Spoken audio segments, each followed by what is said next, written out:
Hello, friends, this is Sam. So, a viewer sent me this story, and honestly, it's so raw and haunting, full of trauma and really disturbing moments. If you're sensitive to heavy topics, just a heads up. It's not easy to listen to, but it's a powerful story about survival and the darkness people carry. Let's dive in. I never meant to come here. Maybe if I'd been smarter or less desperate, I wouldn't be typing this now.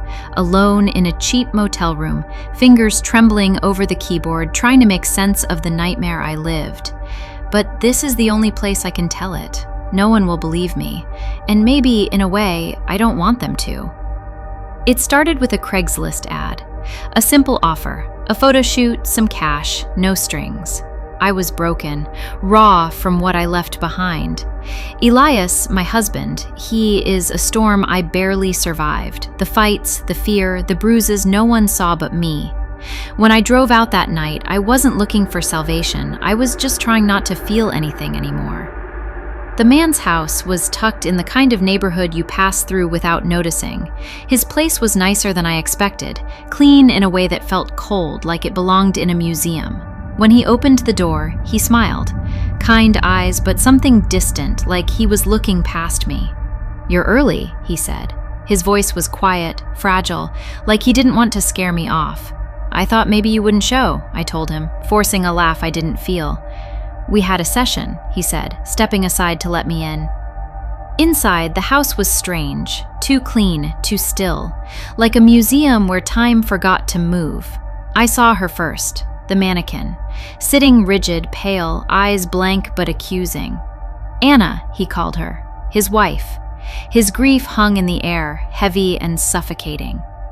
The photo shoot began normal enough, posing, lights, a camera clicking, but the way he watched me was wrong, like he was memorizing every inch of me, every flicker of my expression. Then the questions started, about my voice, about what made me, me. He told me every woman has a voice, and he wanted to find mine. I should have run then. But I didn't. The next thing I knew, I was waking up tied to a chair. My back stung with raw cuts. The mannequin sat facing me, still as death. He was there, masked, dressed up like a mannequin, silent except for the soft hum of his laptop playing back my voice. Twisting it, hunting for the echo of Anna.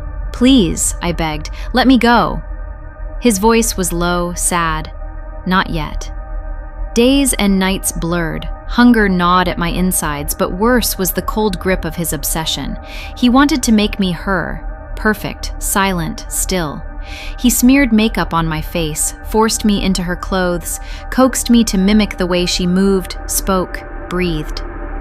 I hated him, but sometimes, when he whispered stories of his love, his loss, I saw a man shattered by grief. "You understand pain," he said one night. "You've lived it." I wanted to scream that pain doesn't justify this, but inside I was breaking.